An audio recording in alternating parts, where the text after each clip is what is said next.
Si tu as un conseil à partager avec les entrepreneurs, qu'est-ce que tu dirais? Je vais revenir sur voilà. En fait, je vais revenir sur ces trois derniers points. C'est vraiment passer du temps là maintenant, me poser la question qu'est-ce qui est important pour moi? Et pas une seule fois, parce que cette question, ce qui est génial, c'est qu'une fois que j'ai clarifié l'objectif, je vais pouvoir l'exploiter au quotidien.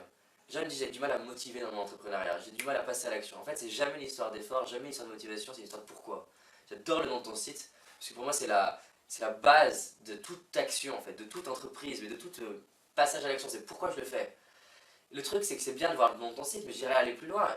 Posez-vous la question de pourquoi ce nom de site et est-ce que je peux aller passer du temps, pourquoi j'entreprends et pourquoi je vais faire ça. Parce que une fois que j'ai fait l'exercice, je vais pouvoir utiliser ce truc-là comme un levier de motivation qui est énorme. Avec deux trucs, la carotte et le bâton. C'est les deux seuls leviers émotionnels chez l'être humain. C'est le plaisir et l'évitement de la douleur. Et les gens me disent j'arrive pas à me motiver, en fait c'est pas une histoire de motivation, c'est une histoire de pourquoi je fais les choses. Si je te dis fais des pompes, première question que tu vas me poser, tu vas me dire pourquoi faire. Si je te dis ok, va grimper à la montagne, le truc le plus dur, tu vas me dire pourquoi faire. Par contre, tous les gens qui sont là-bas et qui ont décidé, ils se posent même pas la question du pourquoi, ils ont décidé qu'ils veulent y aller. Un parent où tu lui demandes est-ce que c'est dur d'être parent, s'il est honnête, il va dire oui, mais c'est tellement énorme, c'est tellement grandiose. En fait, ça montre bien que c'est pas une question que ça doit être dur ou pas, c'est une question de finalité. Donc la question c'est pourquoi j'entreprends et ensuite, au moment où j'ai du mal à passer à l'action, je me dis j'ai le droit de ne pas passer à l'action plutôt que motive-toi qui marche pas.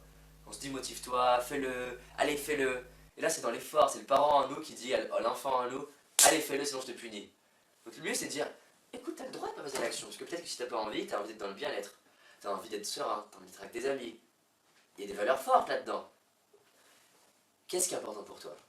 Et ça paraît un peu un truc de schizophrénie, mais l'idée c'est de faire ça, c'est de se poser la question à soi, avec le tu, qu'est-ce qui est important pour toi David? Et là, qu'est-ce qui va se passer si j'ai passé mon temps à pourquoi entreprendre? Je vais voir mon entreprise, je vais voir la vie que j'ai.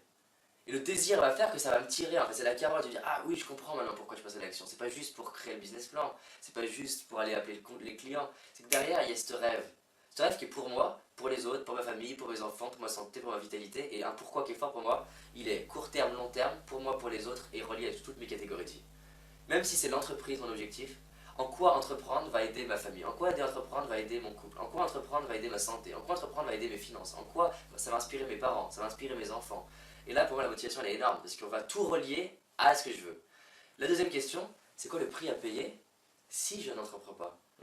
C'est quoi le prix à payer si je vois ce partenaire qui pourrait peut-être changer mon entreprise et je n'y vais pas? Et on sait tous ce que ça fait de voir une opportunité, de ne pas la saisir et de culpabiliser derrière et te dire et merde, et si j'avais fait le truc? Le truc c'est que généralement c'est fait, et plus on a loupé quelque chose d'énorme, plus on met longtemps à s'en vouloir. Et ils sont longtemps à s'en remettre, je veux dire. Donc la clé c'est de se dire plutôt que de souffrir après, je vais souffrir avant et volontairement c'est moi qui décide. Donc comment je fais? Je dis ok David, comment tu vas te sentir si tu le veux pas? Et j'insiste, comment tu vas te sentir vis-à-vis des clients que tu accompagnes et à qui tu dis que tu passes à l'action? Et là, boum, douleur. Comment tu vas te sentir le jour où tu as ton petit bout de chou de 8 ans qui te regarde dans les yeux, qui te dit papa, comment je peux réaliser mes rêves et que tu lui dis fais ce que je dis mais pas ce que j'ai fait? Boum, douleur. Et ça, c'est un truc qui a une valeur très forte pour moi. Comment tu vas te sentir vis-à-vis de ta famille si tu n'es même pas en train d'honorer ce que tu transmets aux gens? Boum, douleur. Et en fait, jusqu'à que la première question, elle ait créé du plaisir à l'idée d'y aller et de la douleur à l'idée de rester, c'est qu'une histoire de contraste pour le système nerveux. Si je souffre plus à l'idée de rester sur place que d'aller voir la personne et qu'il y a un sens à aller voir la personne parce que j'ai la finalité de l'objectif, le système nerveux il passera toujours à l'action. Dans mes conférences, j'aime bien dire ok, qui a une action à faire cette semaine? Qui a déjà reporté le lendemain? Et je prends une personne qui a levé les deux fois. Je vais la voir, je mets ma main comme ça sur sa tête et je dis oh, est-ce que si au moment où tu as envie de procrastiner, reporte le lendemain, tu as mon pistolet sur ta tempe et je te dis si tu la fais pas, je te tue. Est-ce que tu l'as fait? Elle dit bah oui, je l'ai fait. Je dis c'est quand même incroyable. Il faut que je sois là avec mon pistolet à te menacer de mourir, alors que tu sais que l'action est importante pour toi et pour tes rêves, que tu sais qu'elle va réaliser tes rêves, mais il faut que je sois là en train de te menacer de mourir pour la faire, c'est intéressant. Ça montre bien que c'est pas une histoire de tu peux ou pas. Si tu pouvais pas avec un pistolet sur la table, tu le ferais pas. Donc tu peux le faire. La seule chose qui va faire la différence, c'est que maintenant ça devient beaucoup plus douloureux de ne pas le faire. Donc soit t'attends qu'il y ait des gens qui te mettent la pression, ce qui arrive toujours, hein. C'est-à-dire il y a toujours l'État qui met la pression, il y a toujours notre femme, nos enfants, le mari, il y a toujours notre santé qui peut nous mettre la pression. Ou alors on se dit, au lieu d'attendre que l'extérieur mette la pression, je me mets la pression quand j'ai besoin. C'est-à-dire je commence par le désir, si le désir a suffi, je reste là, ça va me tirer. Et plus généralement on connaît notre pourquoi, moins on a besoin d'aller chercher la douleur. Mais généralement, quand on est au début, qu'on a du mal à passer à l'action, chercher la douleur, c'est un peu comme mettre ses fesses sur une plaque de cuisson éteinte. Je vais l'allumer volontairement. Et je connais personne qui, sur une plaque de cuisson brûlante, ne lève pas son cul et passe à l'action. Donc j'aime bien cette analogie. Et quand je ne sais pas comment faire, je me dis c'est quoi le prix à payer. Par exemple, aux États-Unis, j'avais peur d'appeler ces leaders américains parce que mon anglais était médiocre. Je me suis dit, ok, comment tu vas te sentir à l'idée que quand tu reviens en France, tu saches que tu n'as pas réalisé ton objectif juste parce que tu n'as pas pris ton téléphone. Et ça, c'est douloureux. Ne pas avoir de regrets. Voilà, exactement. Donc là, pour moi, c'est un truc qui est fort, c'est juste ces deux questions. Qu'est-ce qui est important pour moi, c'est quoi le prix à payer. Mais pas se les poser une fois sous prétexte que j'ai vu le film Le Secret, ou que j'ai fait un séminaire, ou que j'ai lu un super article.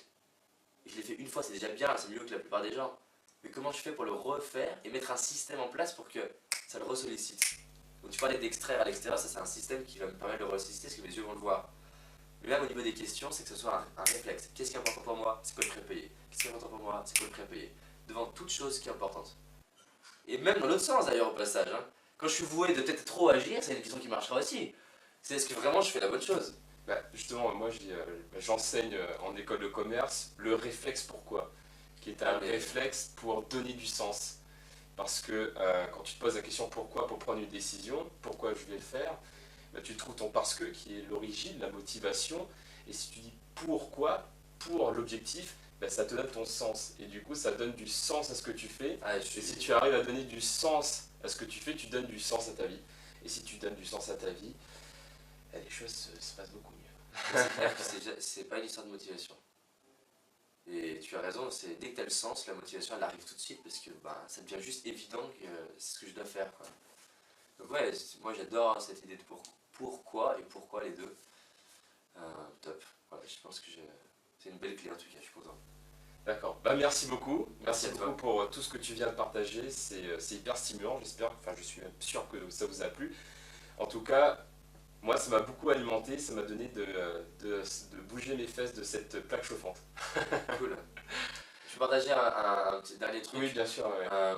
Je vous invite à aller voir sur la davidlaroche.fr, il y a un onglet qui est Wake Up Calls, et vous avez des vidéos gratuites tous les jours, une par jour, pendant je sais pas combien de temps j'en ferai. En tout cas là pour l'instant c'est 100, puis après je passerai à 300. Mais pour l'instant je me suis engagé sur 100 vidéos. Donc vous avez 100 vidéos gratuites accessibles.